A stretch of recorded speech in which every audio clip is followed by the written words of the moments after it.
你现在看到的这段视频没有任何剪辑，你没听错，零剪辑，零特效。这台剧看起来在反转，这台车床看起来完全没转，但他们切东西一切正常，这到底是怎么回事？其实所有东西都在正常速度运转，你之所以看不见，问题在拍摄用的相机和灯光上。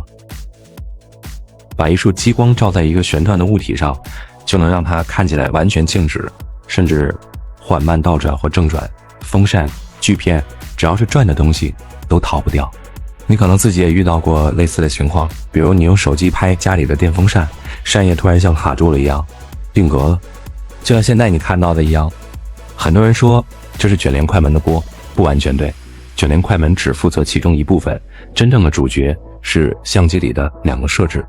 第一个叫帧率，就是相机1秒钟拍多少张照片，视频说白了就是一张一张照片快速放给你看。如果拍摄的时机每次都卡在物体转到的同一个位置，它看起来就是静止的。现在在风扇的一个扇叶上贴上一段胶带，你猜怎么着？每一帧之间胶带直接跳过了2个扇叶的位置，但你的眼睛根本看不出来。第二个叫快门速度，也叫曝光时间，就是相机每次拍照花了多长时间来收集光线，这里经常用到的几个快门速度。可以看到60分之1秒、30分之1秒和320分之1秒所拍摄的图像不同模糊程度，但为了把风扇冻住，现在直接干到了6400分之1秒，快到几乎没有运动模糊。但问题是，绝大多数相机根本不允许你这么精细的调帧率，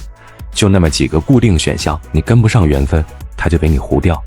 不过一个笨办法可以解决这个问题，既然不能调相机，那调转速总行吧？比如这台风扇，3个档位里只有1个能勉强对上，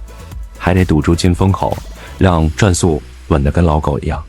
但是大多数东西的转速没这么听话，于是从网上淘了一台工业相机，它不是拍人的，是用来给生产线做检测的。这玩意儿没有屏幕，没有按键，连麦克风都没有，但它有一个变态的功能，帧率可以随便调，想多精确就多精确。但还有个问题，就是转速会变，比如锯片一切到东西速度就掉下来了。怎么解决这个问题呢？用激光加一小段反光贴纸，贴在旋转物体上，每次转到同一个角度就触发相机拍一帧，转速快慢变化的问题不就解决了？虽然听起来很完美，但新问题又来了，拍摄的图像太暗了，因为快门速度被压到极短，曝光时间只有正常的1%甚至400%，也就是说我们需要平时100倍以上的光才能正常显示。平时用的那种很亮的补光灯在这里跟蜡烛差不多，怎么办？于是做了一块高功率 LED 板，峰值亮度3万流明，350瓦，但因为是极短脉冲，它的平均功耗只有10瓦，这点功率都不用散热。这个频闪灯一亮起来，连肉眼都能直接看到旋转物体的静止图像。测试的时候发现一个离谱的现象，这个灯实在太亮了，照在黑色的泡沫上居然会发出嗡嗡的声音，频率跟灯光闪烁的频率一模一样。不知道是不是深色吸收了强光，瞬间加热了空气，引发了震动。但是频闪灯又带来了一个新麻烦，之前的激光传感器也会被它亮瞎眼，频闪光远远强过激光反射信号，传感器什么都检测不到。于是把激光调成50千赫兹的超高速开关，然后分别测开和关2种状态下传感器的读数，两者相减，剩下的就是激光的信号，这样外部光再强也不怕了。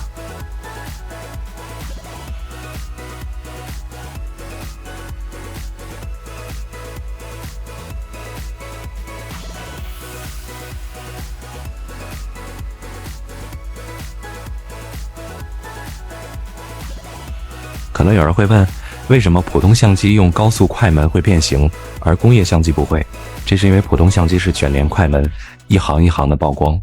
从上往下滚动，滚完整张照片需要时间，而工业相机是全局快门，整张照片同时曝光，没有滚动，所以就没有变形。是不是奇奇怪怪的知识又钻进脑子里去了？当然，这个项目到现在也不是一帆风顺，有几次电动刹车在停止时产生了电磁脉冲，直接把相机给震死机了，停止采集画面。还好每次都是在拍完之后发生的，素材没丢，真的万幸。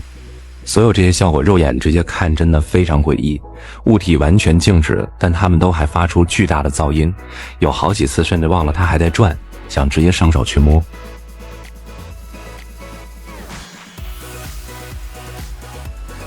所以你从头到尾看到的不是后期特效，也不是剪辑，是光学、电子、相机传感器和一点点强迫症的共同结果。